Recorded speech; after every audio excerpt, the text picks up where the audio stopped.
जय हिंद, वंदे मातरम। दोस्तों, आज हम आपके लिए लेकर आ गए हैं लोकसभा चुनाव 2024 का सबसे ताज़ा व सटीक ओपिनियन पोल।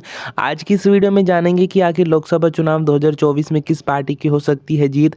बता दें, बीते दिन जिस तरह संजय सिंह की गिरफ्तारी हुई है, आम आदमी पार्टी की ओर से संजय सिंह की गिरफ्तारी के बाद सभी विपक्षी दलों ने भारतीय जनता पार्टी की जमकर किरकिरी करना स्टार्ट कर दी है और भारतीय जनता पार्टी पर औंधे मुंह दाव खेलने स्टार्ट कर दिए हैं। जी हाँ दोस्तों, आपको बता दें, माना जा रहा है कि साल 2024 से पहले जिस तरह सभी विपक्षी पार्टियों ने मिलकर इंडिया गठजोड़ की स्थापना की है, उसकी अगुवाई राहुल गांधी कर सकते हैं और 2024 में प्रधानमंत्री के चेहरे पर के तौर पर भी देखे जा सकते हैं राहुल गांधी। तो ऐसे में क्या बन सकते हैं संपूर्ण 543 निर्वाचित सीटों पर समीकरण देखा जाए, उत्तर प्रदेश की 80 सीटों में से 49 सीटें एनडीए को, जबकि मुख्य विपक्षी अलायंस इंडिया जीत सकता है 31 लोकसभा की सीटें।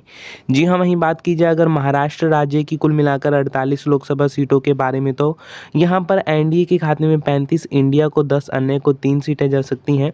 जी हाँ, वहीं दोस्तों अगर बात करते चलें आंध्र प्रदेश की कुल मिलाकर 25 सीटों के ऊपर, तो जी हाँ बता दें 25 सीटों में से एनडीए को 17, इंडिया को 8, अन्य को 0 सीटें जा सकती हैं। जी हाँ, वहीं दोस्तों इसी के साथ अगर बात करें पश्चिम बंगाल की कुल मिलाकर 42 लोकसभा सीटों के बारे में, तो 42 में से 4 सीटें एनडीए को, 38 सीटें इंडिया को जा सकती हैं, जो कि मुख्य विपक्षी अलायंस है। जी हाँ, वहीं दोस्तों इसी के साथ बिहार राज्य की कुल मिलाकर 40 लोकसभा सीटों पर बात करें तो एनडीए को 12, इंडिया को जा सकती हैं 28, अन्य को 0 सीटें मिल सकती हैं। जी हाँ, वहीं दोस्तों इसी के साथ तमिलनाडु राज्य की कुल मिलाकर 39 सीटों में से इन एनडीए के खाते में जा सकती हैं कुल मिलाकर 2, जबकि इंडिया को 24, अन्य को 13 सीटें मिल सकती हैं। जी हाँ, वहीं दोस्तों इसी के साथ मध्य प्रदेश की कुल मिलाकर 29 लोकसभा सीटों की तरफ बात करें तो एनडीए को 13, इंडिया को 13, अन्य को 3 सीटें जा सकती हैं। वहीं अगर बात कर लीजिए दोस्तों इसी के साथ कर्नाटक राज्य की 28 सीटों के बारे में, तो 28 में से 16 सीटें जा सकती हैं एनडीए को। इंडिया की बात करें तो 12 सीटें जीत सकता है इंडिया अलायंस। जबकि दोस्तों इसी के साथ अगर चर्चा कर लीजिए गुजरात राज्य की 26 लोकसभा सीटों के बारे में, तो 26 में से एनडीए के खाते में 22, इंडिया को 4, अन्य को 0 सीटें हासिल हो सकती हैं। बात कर लीजिए दोस्तों इसी के साथ अगर राजस्थान राज्य की कुल मिलाकर 25 लोकसभा सीटों के ऊपर, तो 25 में से एनडीए को 17, इंडिया को 8, अन्य को जा सकती हैं 0 सीटें। कुल मिलाकर 382 सीटों के ऊपर चर्चा संपन्न कर ली है। ओपिनियन पोल के आंकड़ों के अनुसार एनडीए जीत सकता है 187 लोकसभा की सीटें, जबकि इंडिया के खाते में 176, अन्य के खाते में 19 लोकसभा की सीटें हाथ लग सकती हैं। माना जा रहा है कि साल 2024 में होने जा रहे लोकसभा चुनाव में इंडिया बनाम एनडीए की सीधी टक्कर रहने वाली है। माना जा रहा है कि India alliance Bharatiya Janata party के गठजोड़ एनडीए को जोरदार झटका दे सकता है। आप अपनी राय नीचे कमेंट बॉक्स में जरूर रखें दोस्तों।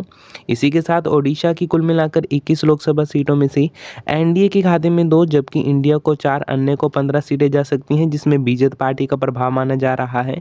जबकि अगर बात कर लें दोस्तों केरल राज्य की कुल मिलाकर 20 लोकसभा सीटों के ऊपर, तो 20 में से एनडीए को 8, इंडिया को 7, अन्य को जा सकती हैं 5 सीट।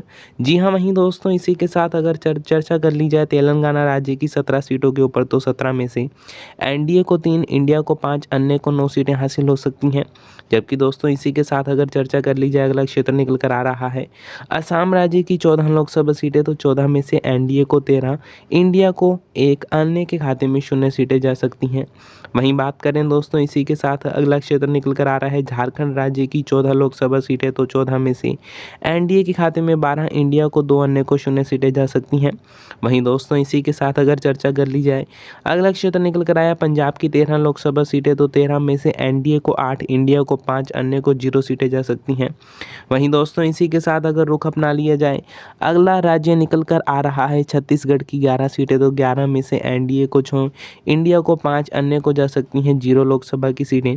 जी हाँ, वहीं दोस्तों इसी के साथ अगर बात कर ली जाए अगला क्षेत्र निकल कर आ रहा है हरियाणा राज्य की 10 सीटें, तो 10 में से एनडीए को 5, इंडिया को 5, अन्य को जा सकती हैं 0 सीटें। यानी कि साल 2024 में होने जा रहे लोकसभा चुनाव में एनडीए बनाम इंडिया के बीच कांटे की टक्कर बन सकती है। संपूर्ण यहाँ पर 543 लोकसभा की निर्वाचित सीटें हैं। 502 सीटों के ऊपर अगर ओपिनियन पोल के समीकरणों को समझा जाए तो एनडीए के खाते में 244 सीटें जाती हुई नजर बन सकती हैं, जबकि इंडिया 210 सीटें जीत सकता है। बात करें अन्य की, तो अन्य के खाते में 48 सीटें जा सकती हैं, जिसमें क्षेत्रीय दलों का प्रभाव है। बीजेपी पार्टी अलग चुनाव लड़ सकती है और वहीं वाईएसआरसीपी भी अपना अलग रुख अपना सकती है। जी हाँ, वहीं दोस्तों इसी के साथ अगर बात कर ली जाए, अगला राज्य निकल कर आ रहा है दिल्ली। दिल्ली में 7 लोकसभा की सीटें हैं, जिसमें से एनडीए को 2, इंडिया को 5, अन्य को 0 लोकसभा की सीटें हाथ लग सकती हैं। जी हाँ, वहीं दोस्तों इसी के साथ अगर चर्चा कर ली जाए, अगला क्षेत्र निकल कर आया जम्मू कश्मीर की 6 सीटें, तो 6 में से एनडीए के खाते में 2, इंडिया को यहाँ पर कुल मिलाकर 4, अन्य को 0 सीटें जा सकती हैं।